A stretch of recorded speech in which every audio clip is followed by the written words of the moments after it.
vocês abrirem no Salmo de número 19, eu estou indo aqui em sequência, né? Hoje nós vamos no 19, que é um dos salmos assim que eu acho mais ilustrativos em relação a como Deus se expressa, né? Porque Deus pode falar de diversas maneiras, né? E o Salmo de 19 nos mostra pelo menos duas, as principais, claro, em que Deus fala com o ser humano sobre toda a face da terra, né? Então o Salmo 19 vai iniciar assim, eu vou lendo alguns versos e comentando. Salmo 19. Os céus declaram a glória de Deus. O firmamento proclama a obra das suas mãos. Um dia fala disso a outro dia. Uma noite o revela a outra noite. Sem discurso, nem palavras. Não se ouve a sua voz, mas a sua voz ressoa por toda a terra, e as suas palavras até os confins do mundo. Nos céus ele armou uma tenda para o sol, que é como um noivo que sai de seu aposento e se lança em sua carreira com a alegria de um herói. Sai de uma extremidade dos céus e faz o seu trajeto até a outra. Nada escapa ao seu calor. Bom, queridos, nessa primeira metade, então, o Salmo 19 mostra como a palavra de Deus, sem nenhum discurso, sem palavras, assim, a revelação de Deus alcança todas as extremidades da terra, né? O dia prega, a noite se prega, onde quer que haja vida, onde quer que haja a criação de Deus, a criação está testemunhando que há um Criador.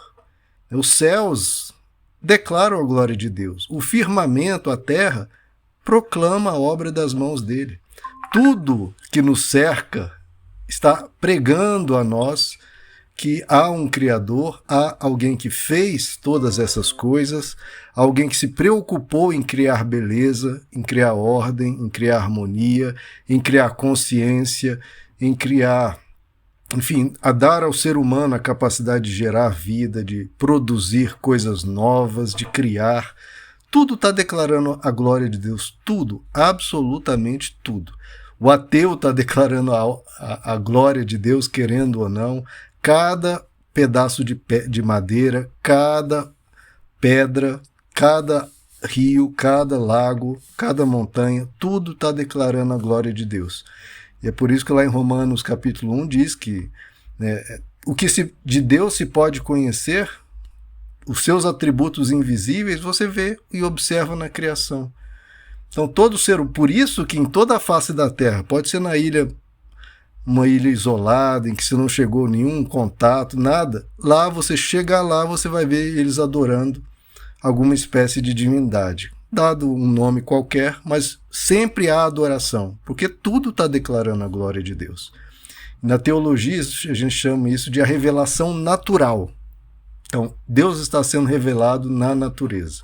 E há, agora a partir do verso 7, que a gente chama de revelação especial, que é uma revelação, aí sim, que Deus se comunicou de uma maneira mais clara, através da sua palavra escrita, através dos seus profetas, daqueles que Deus comunicou a sua palavra e esses divulgaram ao mundo, né? Então, a partir do verso 7, a revelação especial, que começa assim: a lei do Senhor, ela é perfeita, revigora a alma. Os testemunhos do Senhor são dignos de confiança e tornam sábios os inexperientes. Os preceitos do Senhor são justos e dão alegria ao coração. Os mandamentos do Senhor são límpidos e trazem luz aos olhos. O temor do Senhor é puro e dura para sempre. As ordenanças do Senhor são verdadeiras, são todas elas justas.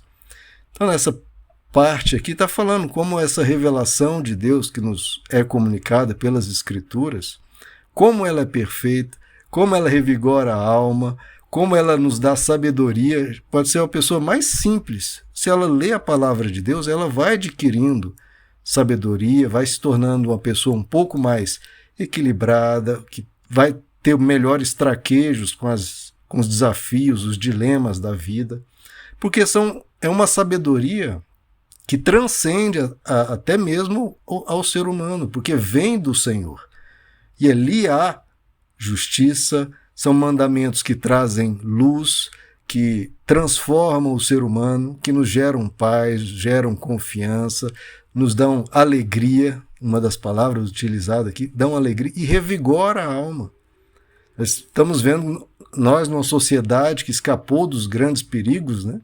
A gente não temos problemas com as feras da natureza, nós não temos tanto problema de fome, a produção agrícola, né, multiplicou exponencialmente, mas as questões da alma são severas com o ser humano hoje em dia, e a palavra de Deus, como está dito aqui, revigora a alma. A gente precisa ir para a palavra de Deus para alimentar o nosso ser. Nesse mundo de tanta futilidade, tanta superficialidade, tantas redes sociais que a gente não percebe, mas isso não alimenta a alma e a nossa alma vai definhando. Então a gente precisa de algo que revigore a nossa alma, né?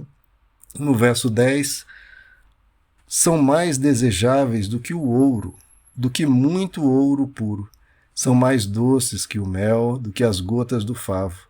Por elas o teu servo é advertido, há grande recompensa em obedecer-lhes. Quem pode discernir os próprios erros? Absolve-me dos que desconheço. Então aqui, queridos, está falando primeiro da riqueza que é a palavra de Deus, que a gente não pode se esquecer disso. Antigamente o evangelho, a grande marca do evangelho que era o povo que lia a Bíblia, né? Os católicos liam muito pouco, hoje em dia eles leem bem mais, graças a Deus, mas hoje em dia a gente está perdendo essa marca e não pode, porque a palavra de Deus é ouro, é como favo de mel, e pela palavra de Deus nós somos advertidos. E com isso a gente, né, quando começa a se perder um pouquinho, a tropeçar um pouquinho, a ir um pouquinho para a direita ou para a esquerda, a palavra de Deus nos adverte, nos puxa de volta. Porque esse verso 12 é muito ilustrativo. Quem é que pode discernir os próprios erros? A gente não enxerga, irmãos. A gente não enxerga os nossos pequenos deslizes, as nossas falhas. Quando a gente abrir o olho, a gente já vai estar muito longe de Deus, muito afastado, muito frio. Então, quem é que pode discernir os próprios erros? Não, a gente precisa da palavra de Deus sempre nos acordando, nos alertando, nos trazendo de volta, né? E o verso 13 também. Guarda o teu servo dos pecados intencionais, que eles não me dominem. Então serei íntegro, inocente de grande transgressão. Que as palavras da minha boca e a meditação do meu coração sejam agradáveis a ti, Senhor, minha rocha e meu resgatador. Olha que coisa interessante, né? E humilde e sincera. Ele fala dos pecados intencionais, ou seja, o pecado que ele tinha intenção, que a gente às vezes vai fazer sabendo que está fazendo, sabendo que está pecando, e ele pede, Senhor, me ajuda até quando eu quero pecar. Me ajuda que não me domine, que eu não cometa esse pecado que às vezes eu quero. E na oração do Pai Nosso, Jesus nos ensina, né? Não nos deixeis cair em tentação. A gente precisa pedir ajuda. O pecado a gente não luta sozinho, não deve, não luta e nem deve, porque em geral nós vamos ser muitas vezes derrotados. A gente tem que pedir humildemente, Senhor, eu estou com vontade de pecar, estou com vontade de fazer algo errado, me ajuda. Não me deixe cair nessa tentação, me guarda desses pecados intencionais, que eles não me dominem. Tendo essa humildade, pedindo a ajuda do Espírito Santo, a gente vai dia após dia vencendo, né? E as palavras da nossa boca e a meditação do nosso coração, assim, com esse clamar a Deus por ajuda, ouvindo a revelação dele, da glória dele na natureza, obedecendo e ouvindo os seus mandamentos nas Escrituras, cada vez mais as palavras da nossa boca e a meditação do nosso coração vai ser agradável a Deus. E aí é a plenitude, né, irmãos? Quando as palavras da nossa boca, é tão difícil, né, dominar a língua, como diz o apóstolo Tiago, e a meditação do nosso coração, que só Deus conhece tudo que flui aqui dentro.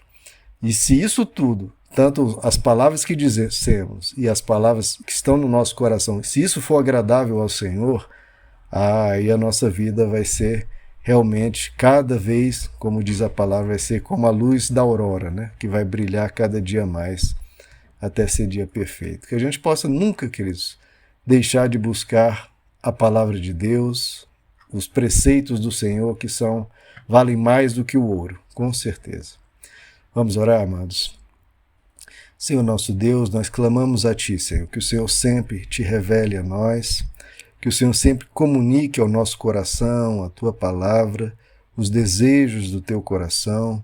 E nos ajuda, Senhor, a toda a meditação do nosso ser, as palavras da nossa boca sejam agradáveis ao Senhor. Que o Senhor possa nos moldar como um barro nas mãos do oleiro, o Senhor nos edifique, o Senhor nos transforme, o Senhor abençoe a nossa igreja segundo o Teu desejo, que o Senhor transforme-nos e nos edifique, Senhor, cada vez mais pela Tua palavra, pela condução do Teu Espírito, nos guarda de todo o mal, Senhor. Pedimos isso por nós, por nossa igreja, por nossa família. Abençoa todos nós com mais de Ti, com mais da Tua palavra, mais do Teu Espírito, mais da Tua unção. Te pedimos, te agradecemos em nome de Jesus.